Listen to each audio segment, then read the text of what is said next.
Hey everyone! I wanted to give you a quick tutorial on how to use Dashwatch. But to start out with, when you come to our homepage, you get taken to a card view of all proposals that have been approved, similar to say Dash Central, except that we have these 5 key metrics that we think are the most appropriate to determining how a specific proposal might be going. We also give you the total combined payout in USD at the time of the payout, which is important because we want to really track how much value the Treasury gave to that particular proposal owner rather than the amount of Dash, which has obviously gone up and down quite substantially since the inception of the Treasury.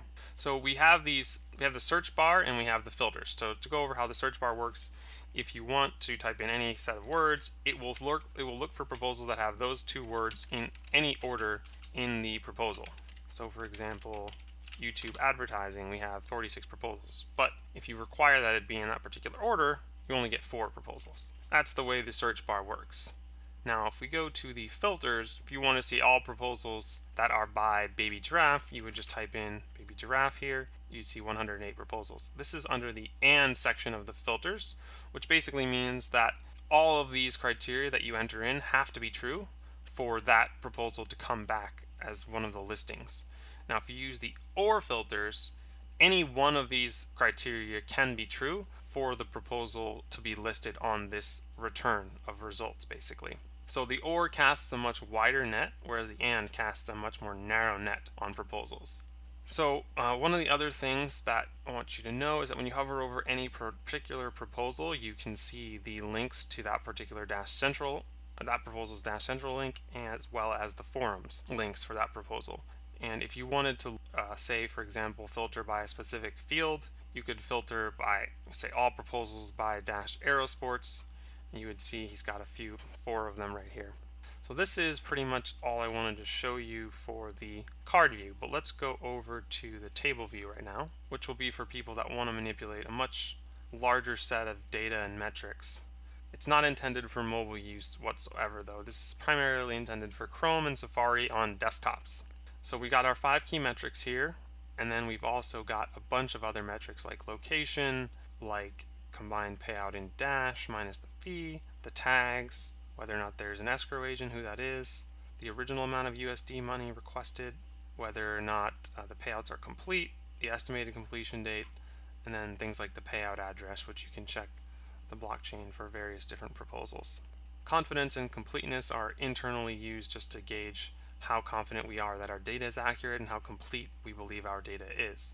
So that's pretty much all of the metrics on the table. I want to show you just a couple of features of the table. Right now you can sort chronologically if you wanted to. You can sort alphabetically with the proposers. You can sort in order of greatest or smallest to greatest in terms of dollar payout. And then you can sort by different things like the scope. And you can also do dragging and dropping of columns and adding and removing of columns. So if you wanted to say remove the contacts column, you just click that, and you would then go to this button right here at the top, which is actually a little difficult to see right now, and you would restore that if you wanted to bring it back. And then you could minimize that. And now if you wanted to say reverse the order of particular columns, you could just drag this over here, and then you could drag it back. You could also resize columns if you want to. So if you wanted to make this column a little bit bigger, you could do that. If you wanted to make it a little bit more narrow, you could also do that. Alrighty, so going back to other features here, we've got the report view, which basically shows all proposals that have reports in order of latest report to oldest report. And if there are 2 reports, you can click this and you'll be able to go to the previous month's report. So that will just take you to a PDF document. And now we're going to go over to the map view, which shows all proposals and their locations. And if you click on any given location, it will show you which proposal that location relates to. And then you can scroll down and see all the available information we have on that proposal. So these filters that we showed you under the card view are also applicable in this view. So if we say wanted to see all proposals related to meetups here, we can type that in, and now we see there's 51 that had the word meetups written in them. If we go to filters, we could actually filter by tags. We could type in anything related to meetups here, and we would see actually only 31 we officially tagged with that. And if we wanted to say do YouTube, do the same thing. Only 8 proposals related to YouTube.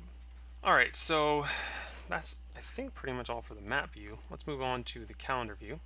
Calendar view uses the same filters applied to this view. Now we have a list of all the events, and if you click on any one or any milestone, it will show you which proposal that's related to.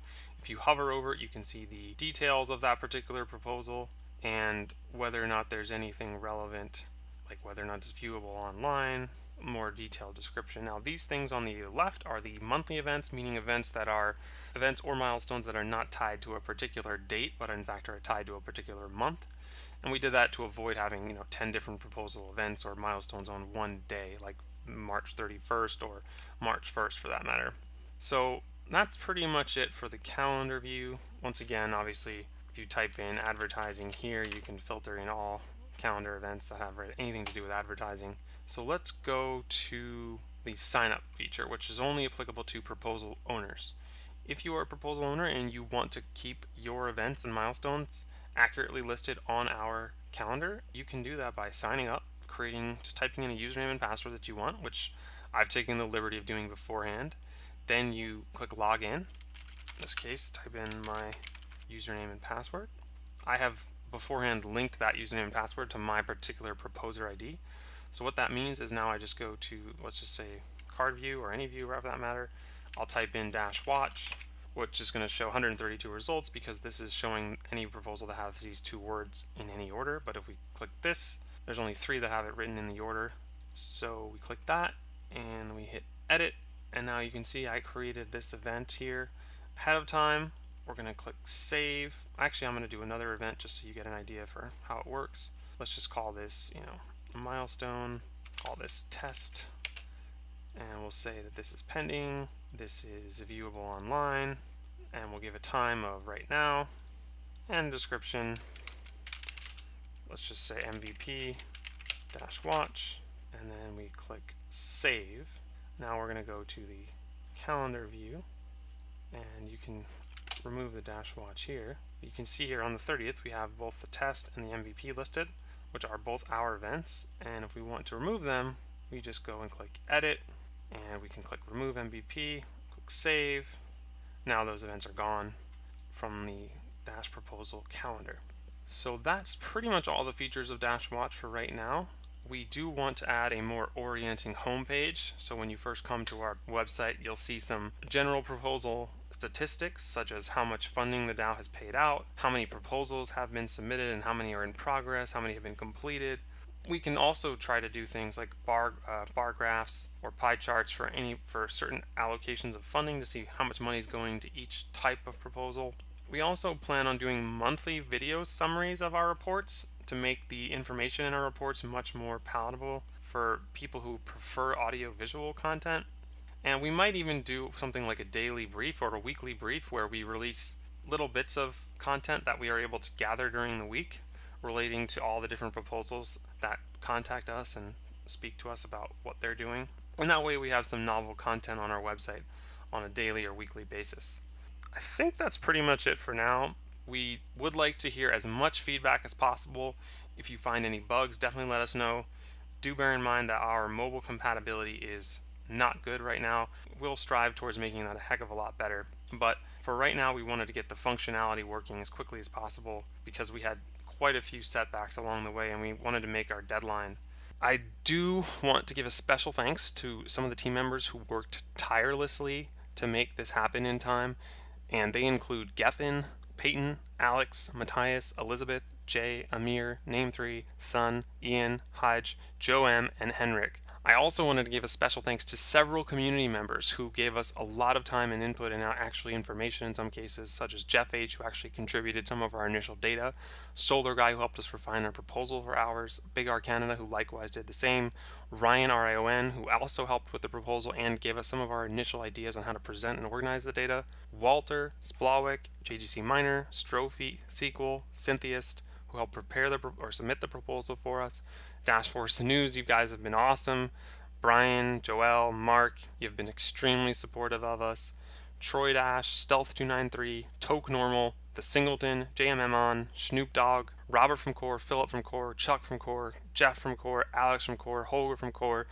Even Quantum Explorer gave us the idea for the map, which I know a lot of you appreciate. Even Ryan Taylor gave us the initial encouragement actually to go through on this proposal way before anyone else had heard about it. Joe Zippy, you have been very helpful with the feedback, as has Jimbit, ICHIGO, Tante Stefana, JOL, the French speaking Joe, Darkcoin, Pasta, who even helped us out for a bit, Simon the Ravenger, who's been extremely encouraging and optimistic, Master Noob, who offered to help and supported us, Master Cozy, as did Dash Racer, Agnew Pickens, and Biltong, who spent quite some time helping us refine our initial proposal in the draft form. I think that's everyone. If I forgot to mention you, please don't get offended. This was only the people that I had in my messaging history list. If you have any comments, questions, feedback, feature requests, bug reports, do not hesitate to let us know. We are reachable via Discord at Dashwatch Team or Paragon.